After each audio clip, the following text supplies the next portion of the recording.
that brings up, your financial matters. You don't want to have to deal with that, which I still think this, is not going to sway Jerry Jones and Stephen Jones from paying the guy. It may delay it, if you will, with them having this conversation. But then you got the NFL investigating this, which I still don't think they're going to come back from anything. I would be surprised if more than anything, the match that I'm expecting is that they may give him a fine or anything like that. I would be totally shocked if they end up giving him a game or something like that, because I don't think that warrant, anything, to cost him a game or cost him anything, in the season. So I'm not even thinking it's going to go there. I think it's more of they're doing their due diligence. They're going to put it somewhere and document it. So this can be one other thing that when they bring up Zeke Elliott, this is what's going on with him. So, but it doesn't help his case. I think eventually he will get through all of this, and you'll look back and he'll probably be like, yeah, man, that was crazy. I shouldn't have did that. And he'll be glad he got through it. But it's not going to help him right now. And it's not going to help him in the public eye as well. People are going to look at him like, bruh, you are messing up. But he's still going to play the season. There's no way he's going to miss a game. So if anyone was thinking that, or they wanted to throw that out, or someone in the division was, possibly hoping that, nah, it's not going to happen. So Zeke will be playing, but he just needs to make sure, with situations like that, people are always watching. People are always going to be recording. People are always going to, be in your business. And if you're out in public, you just really got to be able to let it go and not just say anything. Just don't say anything. Don't do anything. Just move on, from it. And that's something he has to continue, to work at. So the other thing that's going on in the NFL, we are coming up close to training camp. Look, we're almost in the month of June. June will be here before you know it, and then we'll shoot through there, and it'll be July, and then training camp will be getting ready to start for the NFL. So what does that mean? That means, obviously, position battles. Can starters keep their jobs? Can vets keep their job? Is there a rookie that will come in and just devastate the NFL, with their talents? What coaching what coach will be the coach to be, or the next new coach, or the next great mind, all that stuff. Can anyone take down the Patriots and all that stuff? Also, what goes with that is that Hard Knocks is going to be coming up. And Hard Knocks have now got 5 eligible candidates that they are going to be looking at to be on the series. And if you have not heard of Hard Knocks, basically it's on HBO. And it follows the team through its preseason, and it gives you all these storylines of basically what the teams go through. Probably with the coach, with the star player, somebody trying to make the team, all this stuff, to give, a reality show. And for the most part, it's been pretty good on it. But sometimes you got, coaches and other owners, or not owners, but maybe general managers that really don't want to be on the show because they don't want anybody in their business. So, and it's really not up to them to choose. I think it used to be they could volunteer and they choose, but I think coaches were turning it down, rightfully so, and smart on their part. But then they start kind of mandating it like, hey, you're going to be doing the show and just deal with it. So there are 5 teams right now. And here's how they did it as far as like choosing the 5 teams. Some of the stuff is teams are exempt from being chosen on the television show if they're entering their first year with a new head coach. So they don't want, that being a focal point. If you've made the playoffs in the past 2 seasons, you get yourself off the hook with that. So it's a reward to some degree to keep them out your business. Or you've been featured in the series in the past 10 years. So teams like, the Cowboys, the Bengals, they've been on there before. Actually, they've been on there. I think the Cowboys been on twice. And the Bengals maybe 3 times, if I remember right. But, exempts them, so you're not seeing also just the same team. So there are 5 teams that they put out here, and there's only really one that I want to see. So we're going to go through the 5 really quick. Number 5 was the Detroit Lions. That is my team. That is my hometown team and all this stuff. But yeah,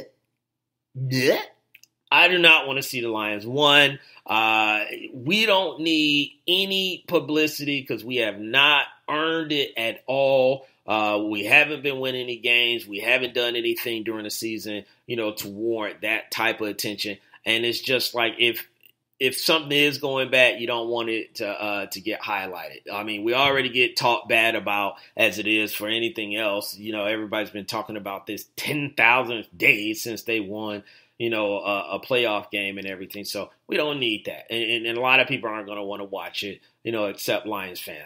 I am not, stupid to think, that everyone's just going to sit down and want to watch the Lions. So I get that. Number 4 was the San Francisco 49ers. I can see why the 49ers, other than, what will qualify them, but you got the return of Jimmy Garoppolo. You got some additions at running back with Jerick McKinnon is be trying to come back from his injury, but they signed Tevin Coleman from the Atlanta Falcons to be on this team. And on the other side, they drafted Nick Bosa, so that will be, a storyline as well. And they probably will look into Jimmy Garoppolo and if he's dating anybody now, because remember who he was dating before made news because they were in a certain industry that you kind of had to be, not kind of, you had to be over the age of 18 to really know about their profession. Now, some people haven't, but that's what it was. But the other thing is you got Richard Sherman,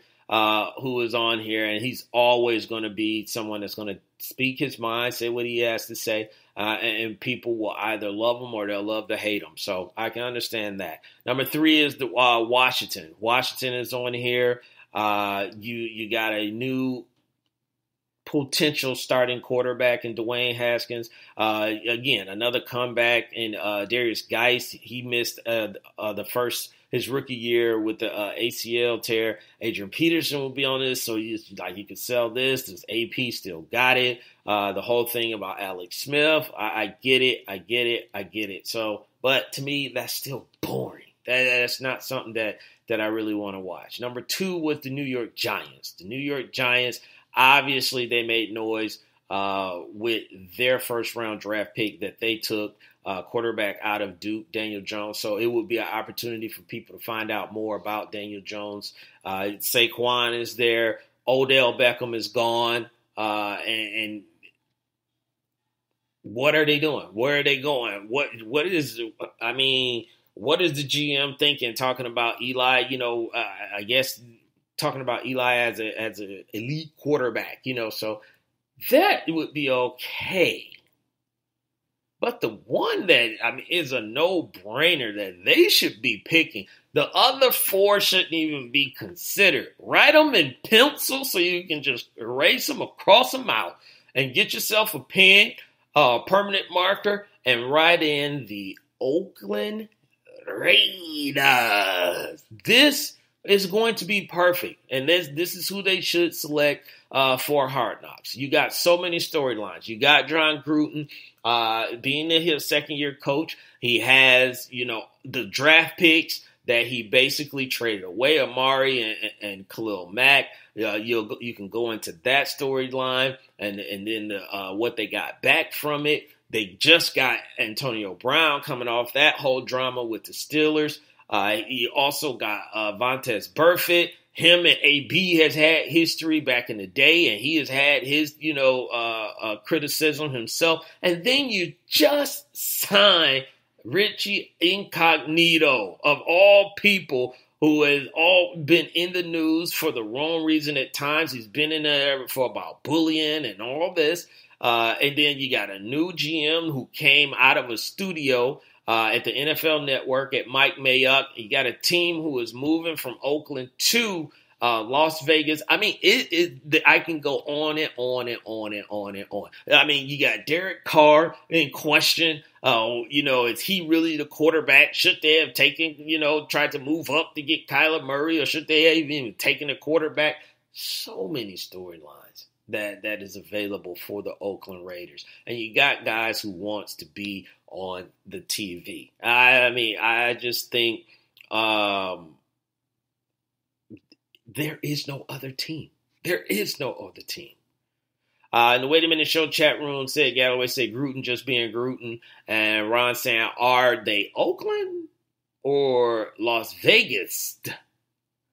They are maybe Oak Vegas, Ron, if you will. You put that together. They're in transition, moving from Oakland to Las Vegas. But yeah, I mean, it's a no-brainer. Put Oakland in there, and you'll be set. You won't even have any problems, And then, you never know who might else be added, to that, because you got to think, other Raiders are going to show up, just for Hard Knocks. They're going to be there anyway, but you got to think some former Raiders will show up, and that will make entertaining TV as well. So no Lions, no 49ers, no Washington football team, and no Giants, none of that. Let's just go ahead with the smart choice, and the no-brainer. It's the Oakland Raiders. Put them on Hard Knocks, and we'll be talking about them every freaking week. Trust me. So you listen to the Wait a Minute Show. That was our football edition for the show. We're going to get back into basketball. We're going to talk college basketball, or like I said, somewhat college basketball. Daryl Morey, GM of the Houston Rockets, he's in the news. And the NBA is looking at a possible change in their season. We're going to talk about all that and next, but we're going to take another break. We'll come back from the break, and then we'll get into that news, and then I'll give you my Big L award for the night. So don't go anywhere. We'll be back after these words. We don't take orders from super fools. We give them. X-No, give it to you. Any and all resistance will crumble. Nonsense. There's never been a threat. Squad. Couldn't handle. It is the purpose of the Squad. to align our infamous forces against the powers of good and defeat them, leaving us, the rulers of the world.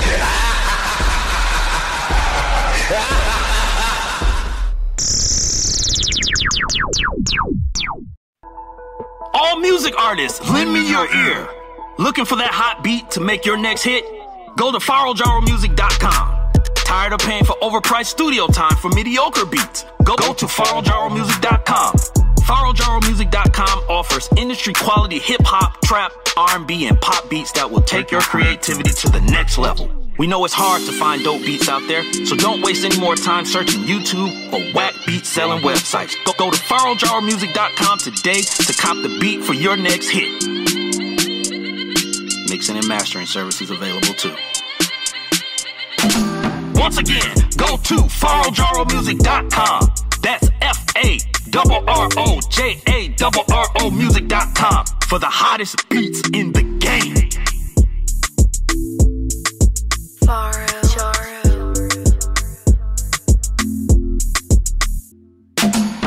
Yo, what's good? This is Trey Frazier on the staff. This is the Barbershop Sports Talk Podcast. Make sure y'all tune in to us every Tuesday night, 7 o'clock to 9 o'clock p.m. Eastern Time.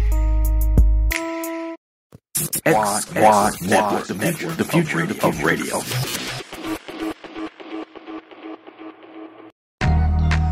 He's the brain of operations. I'm telling you right now, book it! And him, he's along for the ride. But together, they bring you sports like you've never heard before. The Wait a Minute Show, a new way of discussing today's trending sports topics. And now, back to the show with your host, Jolani J.B. Bodie.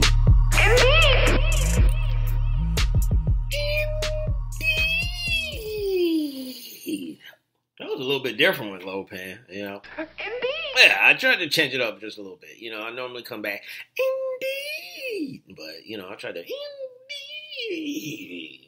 I don't know if that's going to work, but, just switch it up a little bit. So, we are back, and we were still talking sports here. The Wait a Minute Show with your man, Jelani J.B. Bodie, and my, I guess, humble co-host, if you will, Lopan. Indeed. And we are talking college basketball a little bit. So, R.J. Hampton, this just came out, and he was ranked number 5 in the country coming out for basketball. And at this